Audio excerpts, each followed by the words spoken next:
साथियों, देश 1947 में आज़ाद हुआ और आज़ादी के बाद इस देश में एक ऐसा संविधान बने ताकि भारत के जो लोग हैं वह सदियों से झेल रहे गुलामी के चलते ऊंच नीच, अमीर गरीब और असमानता समाज में व्याप्त थी। इस असमानता को समाप्त करने के लिए ही बाबा साहब अम्बेडकर ने संविधान में उन शोषित वंचित जातियों को समानता के अधिकार दिलाने के लिए उन्हें आर्थिक, सामाजिक और राजनीतिक तौर पर समाज में समानता प्राप्त हो, इसी उद्देश्य से संविधान की रचना की और उन शोषित वंचित जातियों को विशेष अधिकार दिए, विशेष सहूलियत दिए ताकि वे समाज में आगे आ सके और समानता वाली एक समाज की संरचना हो सके। साथियों, यह सवाल अक्सर उठता है कि आखिर बाबा साहब अम्बेडकर ने दलितों के लिए यानी अस्पृश्य समाज के लिए अनुसूचित जाति शब्द का व्यवहार क्यों किया, वहीं आदिवासी समाज के लिए अनुसूचित जनजाति शब्द का व्यवहार क्यों किया। साथियों, इस सवाल को उस समय के संविधान सभा में जयपाल सिंह मुंडा जी ने उठाया था, जिसके जवाब में बाबा साहब अम्बेडकर ने संविधान सभा में क्या कहा था, इस को मैं आप सभी के सामने पढ़कर सुनाना चाहता हूँ।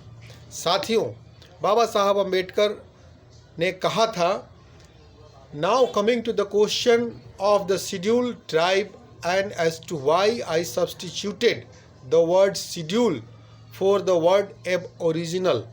The explanation is this. As I said, the word scheduled tribe has a fixed meaning because it enumerates the tribes. As you will see in the two schedules, well, the word Adivasi is really a general term which has no specific legal de jure connotation, something like untouchables. It is a general term. Anybody may include anybody in the term untouchable. It has no definite legal connotation.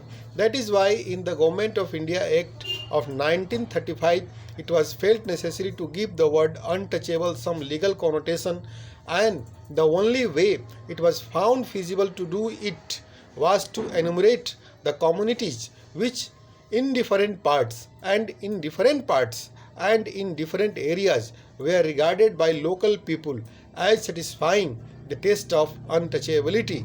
The same question may arise with regard to Adivasi. Who are the Adivasi? Who are the Adivasis? And the question will be relevant because by this constitution we are conferring certain privileges, certain rights on these Adivasis. In order that if the matter was taken to a court of law, there should be a precise definition as to who are these Adivasis.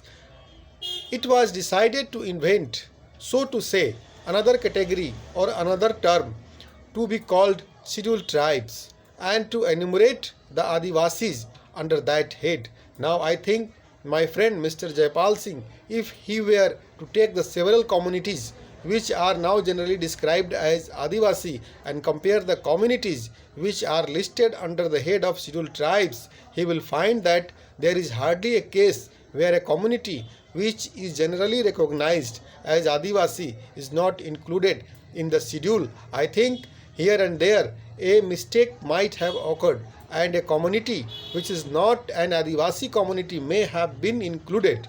It may be that a community which is really an Adivasi community has not been included.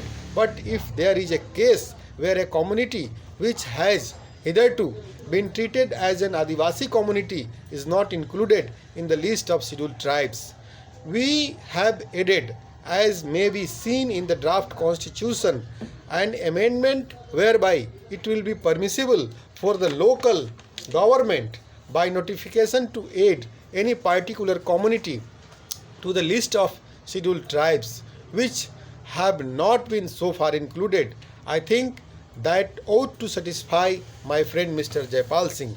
साथियों, बाबा साहब अम्बेडकर ने स्पष्ट तौर पर कहा कि दलित या अस्पृश्य या अनटचेबल जो समाज है उसकी कोई कानूनी परिभाषा नहीं है। वहीं आदिवासी जो शब्द है वह भी एक जनरल टर्म है जिसकी कोई कानूनी परिभाषा नहीं है।